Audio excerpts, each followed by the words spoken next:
I'm Quickstep the Green Knight, at your service. You know me as Crimson Lord, but I forgot my mask, so sorry if I have to hide half my face. Coins. You will never know his...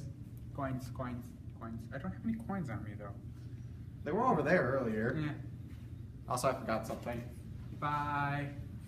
Hopefully you never come back. I'm not even leaving the room. Yes, you are. People on the roof, you don't know that. Oh, look, he's coming back. Sorry, I needed a drink. Oh, boo-hoo. And we are the MCTC Anime Club. Yeah, we're a little short-staffed at the moment. I think everyone left because of coins. Oh, ha-ha. Well, maybe you turn them into coins. Wow. Shh, don't give away my secrets. Alright, the anime we were watching today was Parasyte the Maximum. Anyone want to describe this one? Boom, boom. Thing grabs thing on arm. Dude tries to cut his own arm off. And then he gets a freaky hand thing. And then he has to go kill other things. And that's the first episode. Yep. Anyone else sense a fear of something very weird, scary, and I feel like someone's about to be attacked? Excuse me? Did someone just mention my name? No. Oh, lovely. He's here. Hi, I'm Shinichi Izumi, and of course, as many people know, I'm very well known in this series. And yes, something did try to go into my arm, but we will not talk about that. Spoilers. Thankfully, he's sleeping, Okay. so I can freely talk a little bit. Well, Michi, would you like to tell your story? Yes, I'd love to tell my story. So, I was sleeping in the middle of the night and minding my own business, and all of a sudden something tried to go into my arm, and in turn, I lost control of my arm, slightly. But there are beings out there. They're known as parasites, and they will attack your brain and eat your soul.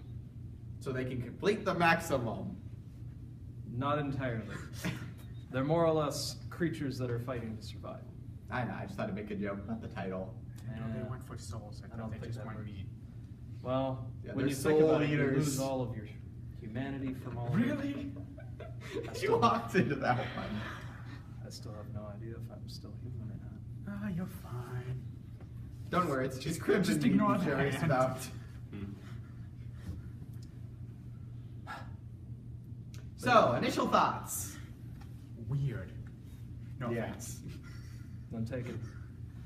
Very comedic in the first half of the episodes. Yeah. Yeah, I mean, it's And got then- its comedy, especially how the parents react to Shinichi. Are you kidding me? That was not funny. That Oh, was yes, not it was. funny. It was funny. That was just not right, okay? I've And been then- trying to tell myself and my other friend here not to do these things, but somehow he's gotten better. He's gotten Yeah, better. he's not making people think you're talking to your pecker.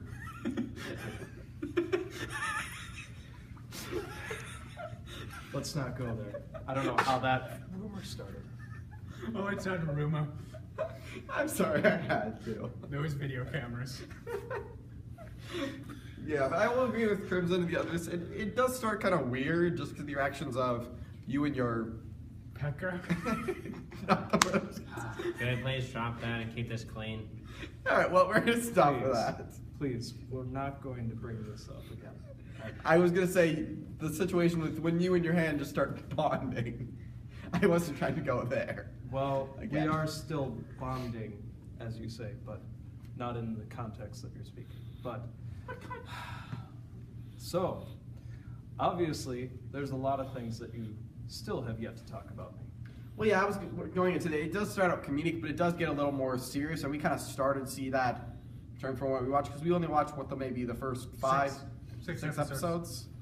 Yeah, we got basically right towards when it gets serious, which frankly, Right. if you ask me, is where you, because most times with animes we say watch the third, fourth episode before you make a judgment call on that. I think with this anime you actually want to watch further than that. Go to the 6th or 7th. Right, because that's actually the point where I truly change my characteristics and truly become who I am. Yeah, you drop your glasses. Well, Actually, originally, I never wore glasses. For those of you who don't know, I'm also still the Poetry Ninja, and I know a lot about this series. So I'm going to break character a little bit here. So Parasyte the Maximum actually started out as a manga back in the late 80s and gradually got towards the mid-90s. And it actually started out with Shinichi not wearing glasses in the beginning. And in turn, Shinichi still had that moment of really changing his characteristic and appearance, but he in turn became a lot more aggressive and a lot more animalistic in a way, and started realizing that maybe he's not entirely human. And that's where the real struggle and the real story of Parasyte comes from. What does it truly mean to be human? What does it truly mean to be an animal? And what separates humanity from other beings? And that's why I love the series. Oh, I love the series so much. Yeah, going off that, like, I've seen most of the series. I mean, when it was airing on Toonami, I watched it whenever I cut. I mean, I know I missed a couple episodes, but yeah, going off that, it does, once you see the change in Shinichi's character, like with the change of the appearance, he stops being the whole school, like his hair is, and you do see he's a completely different character. You do see, like, it does go into some of the real ideas, like, I don't want to get into because that's spoilers, but yeah, it definitely changed to make the series more interesting. But going off that, the first beginning, yeah, I would really say give it more than the 3-4 episodes. Excuse me, anyone else? I also recommend, too, if you're a little skeptical about the anime, give the manga a read, because the manga is a great introduction as to how the series works and how it progresses. And yes, it's about the same as the anime, but there are some differences that still make both of them almost entirely their own. And the manga has a lot more definition and a lot more explanation as to how the parasites exist and how they in turn survive in this world. It also goes a little bit deeper on the relationships between each characters. And there's also some really fun tidbits from the author that are also inserted before and after you read each volume.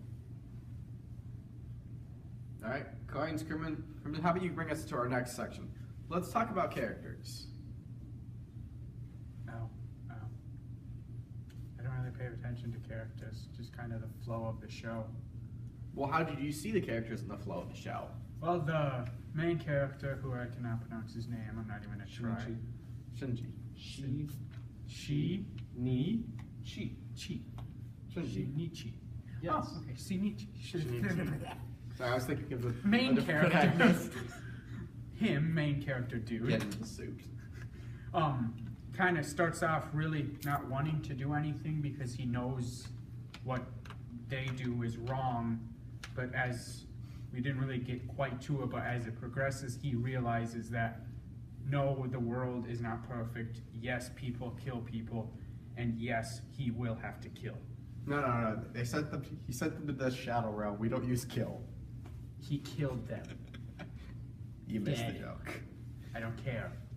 I know what that is, but yeah. I will agree. This is probably one of the best character development stories that has existed in anime, because there's a lot of different things that you can do right and a lot of things that you can do wrong with character development.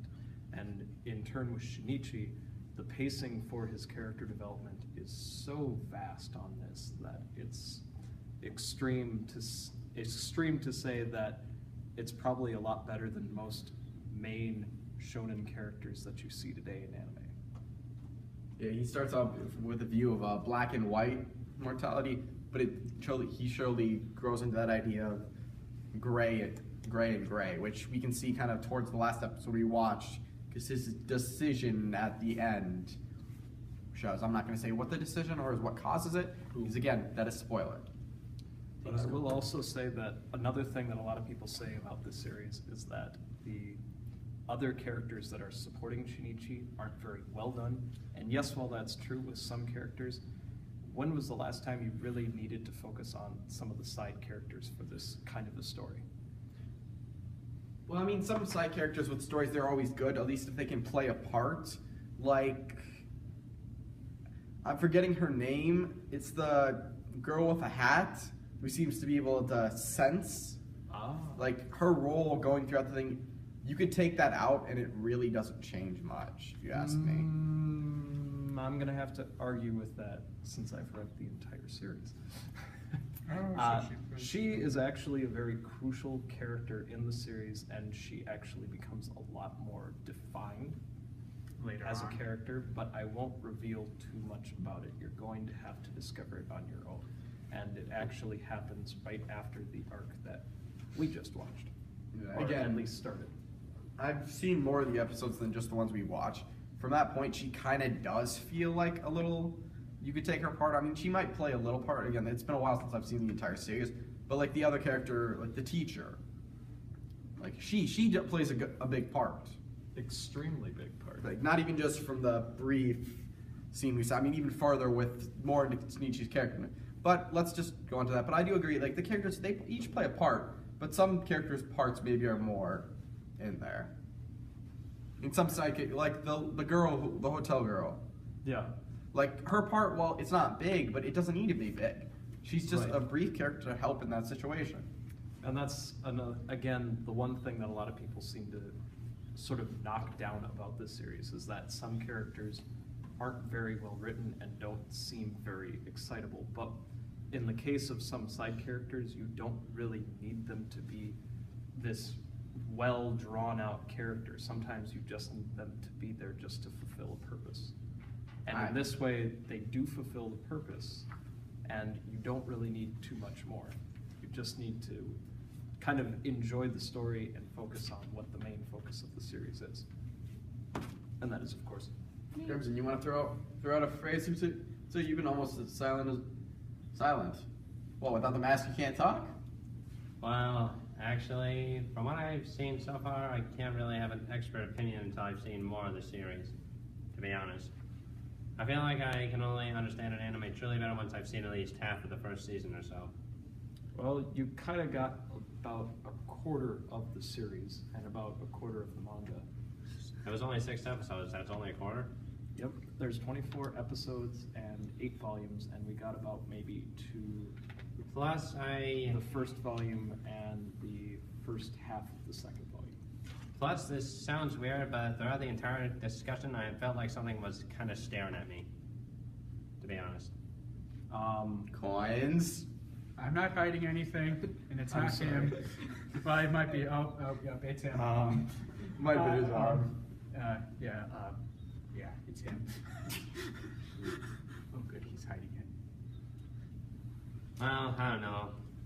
I guess I can see the creatures. I mean, throughout the entire episodes, we always seen them in situations that are like creatures like Migi. They are only seen as human hosts killing humans for their feed. But we have seen that some of them differ in intelligence and killing intent. Mr. A. Yes, Mr. A, Tamiya Ryoko, and pretty much every single other parasite that exists Except in the Migi. series. I'd say for I would even say I mean, he doesn't kill. He has killing intent, but that's more to protect you, other than like Mr. A, who seems to just kill to kill.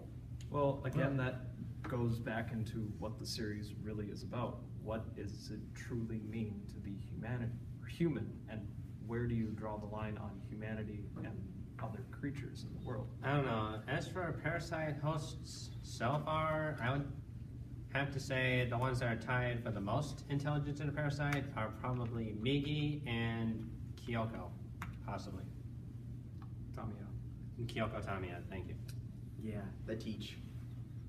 All the other ones seem like they are either low intelligence or rely on their primal instinct to kill, or just don't have much conscience or thought when it comes to what they do. Dog. Well, again, it goes back into the whole part of the animalistic nature with the parasites. They're just doing it just to survive. They don't see the end result of what happens from what they're doing. Right, but from what I've seen in the episodes, it seems that Migi seems to undergo some sort of evolution every so often in each episode. Well, again, that comes from the human aspect. He has the human partner to work with that in turn helps him understand exactly how this world works. And they're slowly getting XP, leveling up every battle. So, I guess we've got characters. How about the music? We can also talk about flaws. Yeah, I'm not a huge fan of the music, but again, it's kind of drawn on, or it's kind of grown on me a little bit. There's moments where the music actually it plays out well, and then there's other moments where it just feels a little bit out of place. But overall, it's not bad. I just wish it could be a little bit better. Yeah, like there's always that key like music that plays at like significant moments, like when you make a decision. And like certain like, though. huh? The chords though. Yeah, The I mean it's single not the best chords. music, but then again, some animes just don't have that good music. But it's not. It'd be a flaw. Coins, please stop doing that. Make me. Right? It's not. I mean, it's a flaw, but it's like it doesn't take too much. I mean, like if you wanted to, you could personally just not ignore the music, but you wouldn't miss much. Going on to that, if no one has anything else to say about the music, why don't we Talk about the dub. Essentially watched it. Yeah, but Also for the plays people who haven't background seen the sound. sub, we can't really go into too much detail. Oh, okay. I was gonna say, anyone else had any other flaws, since we did bring up flaws.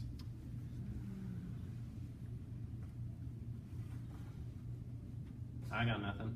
Well, it's not a perfect series, but yeah, there are some things, as we've mentioned, there's some characters that do feel like they could have a little bit more. The music, not the greatest, but can always be improved. Otherwise, it's still an enjoyable series and a wonderful character arc that people should give a chance. Another flaw I would say, like the comedic moments in the beginning, there's almost just too much of them. Like another example is just like his freakouts with every time he's trying to hide with the parents, or like what Migi does, like sometimes like detaching from the arm, having Shinichi wake up without his arm. That's actually stuff that the original creator came up with. Originally, he wanted to have this series start out from sort of his childhood memories of things that he's done with his hand. And originally, he was going to try and have this world take place in something sort of futuristic. And then he decided to turn it into a modern setting and turn it into a high school setting because of the jokes from the second episode. I just feel like the community, it kind of comes outplaced from like the darker, like I'm not saying there shouldn't be comedic scenes, like any good film, like even action films can have a really good amount of comedic scenes when, despite their action or adventure. I'm just saying, like, you want to make sure it doesn't change the tone, which I feel like in the beginning it kind of seems like I'm going to give an example of a trope: characterization marches on. Like it seems something kind of different if you compare it to the rest. I'm not saying it should be completely. I'm not saying it's got to be something like a DC film where it's all serious and no jokes. But like, you want to make sure the jokes don't make it seem more comedic than an actual what it's actually supposed to be, a more dark adventure fantasy story instead of more like a comedy tale. True, and I'll even agree with you on that. And in that case, the comedic moments are almost kind of the side part that starts the story off. I can say right now that the series gets a lot more serious from this point on, and in fact, about episode 12, 13, the comedy virtually just drops off. Which isn't something I don't know needs to exactly completely drop off, but again, it doesn't need. It feels like it's too much in the beginning, not enough towards the end. All right, anyone else got anything to say? All right, I guess we'll go into scoring. Would you like to start us off, Shinichi? Yes, I would. I would definitely give this series a 10 out of 10, positively, and if I could give even more, I would. So we're going to translate to that 5 out of 5. Okay, sorry, 5 out of 5? Coins? I have to say 4.5 out of 5. I'll say 4 out of 5 for now, at least until I've seen the series more. All right, my score is going to be slightly different than everyone else's. I'm going to say this is 3 out of 5 Migis. Not because I don't. Again, I think this is a fine anime. It's just a lot of times I saw myself losing focus on this because it doesn't keep my attention all the time. It's not a bad anime. It's just not something I would always like. I would not try to binge watch this, even though this is probably an anime I could binge watch. But it's not something that keeps my attention. I'll watch it to watch it if it's on, but it's not something I'd particularly be completely interested in watching. All right, so this is the Anime Club signing off, and catch us next time. We'll be gone for a short holiday break, but we'll be back in the spring semester. We'll be back in the spring.